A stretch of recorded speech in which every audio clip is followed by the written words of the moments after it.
Swadika, welcome to Newsline. Thank you very much for joining us. It's Wednesday, December 16th. I'm Cholapansana Rula, and here are today's news.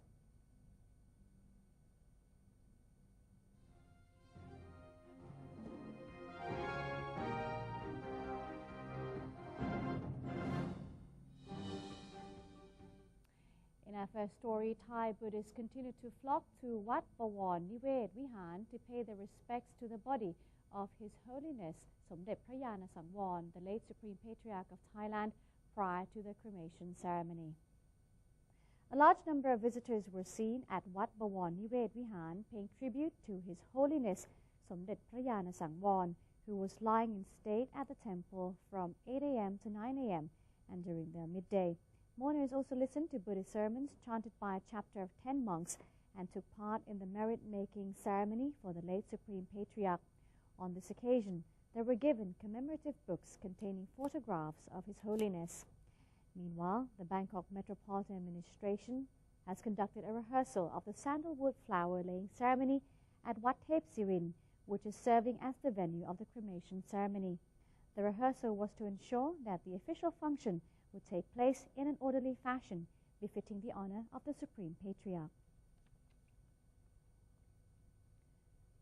Minister attached to the Prime Minister's office, Mom Luang Panatta Disakun, welcomed the leader of the Buddhist organization in the Republic of Korea, who traveled to Thailand to attend the royally sponsored cremation ceremony of the late Supreme Patriarch of Thailand. As the Thai government's representative, Mom Luang Panatta welcomed the Korean Buddhist leader at the VIP lounge of Suvarnabhumi International Airport. He arrived in Thailand on Tuesday afternoon to attend the Thai Supreme Patriarch's funeral and cremation ceremony scheduled for December 15 to the 17th. The Korean Buddhist leader is one of the 19 spiritual leaders from 12 countries that the Thai government officially invited to join in the ceremony. Meanwhile, Mom Luang Panatta Disakun has recently received the new ambassador of Switzerland to Thailand, Mr. Ivo Siba. The two spoke about the long diplomatic relations between Thailand and Switzerland, which will reach its 85th year in 2016. Mom Luang Panatta revealed that more than 200,000 Swiss nationals spent their holidays in Thailand last year. He expressed his gratitude towards the country for lending their expertise in dealing with issues of irregular migration, human trafficking, and fighting against corruption. Mom Luang Panatta stressed that Prime Minister General Prayut Chan-o-cha is committed to strengthening Thailand and promoting unity and good governance. In response, His Excellency Siber gave words of moral support to Thailand to overcome all obstacles in the near future. The Cabinet approved 194 projects aimed at reducing the cost of living.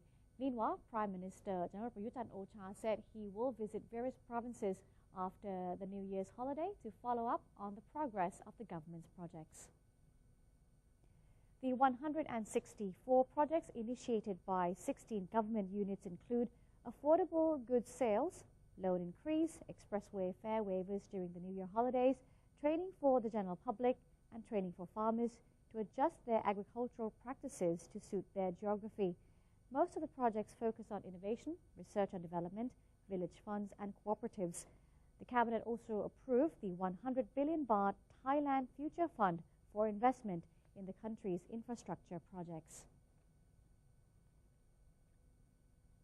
Meanwhile, the Cabinet has also approved a proposal to help rubber farmers who have been facing problems of the falling rubber prices.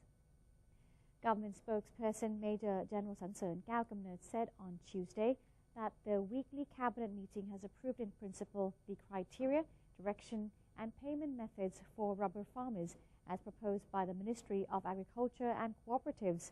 Under the proposed plan, eligible rubber farmers, including landowners, farm tenants, and farmlands, will receive financial assistance for up to 15 rai.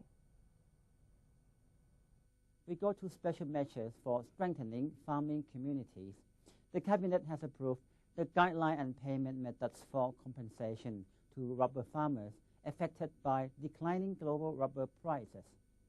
Under the scheme, farmers will receive 1,000 baht per rai in compensation, with support limited to no more than 15 rice, because this program specifically spells out compensation criteria.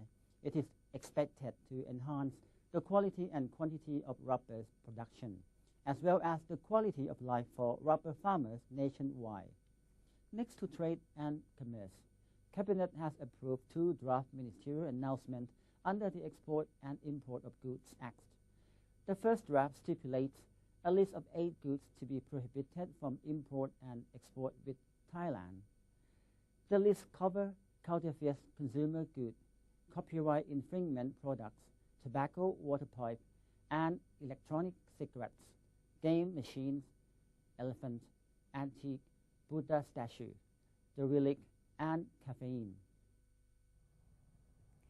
Moving on to our next story, the Ministry of Industry has been handed policies from Deputy Prime Minister Somkit Jatusipitak and has been tasked with establishing 10 working committees, one for each of the 10 target industries. The Deputy Prime Minister met with top officials from the Ministry of Industry to follow up on its programs and deliver its policies. He ordered the ministry to expedite the establishment of working committees for each of the 10 target industries.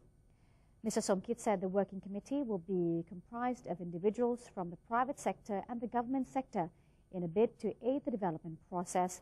The committees are expected to make adjustments that will move cluster industries forward, further develop SMEs, and facilitate the private sector. Industry Minister Dr. Achakasi Bunrung said the ministry will increase efforts to set up all 10 working committees. As for the 2017 budget, most of it will be spent on helping the 10 target industries meet their goals.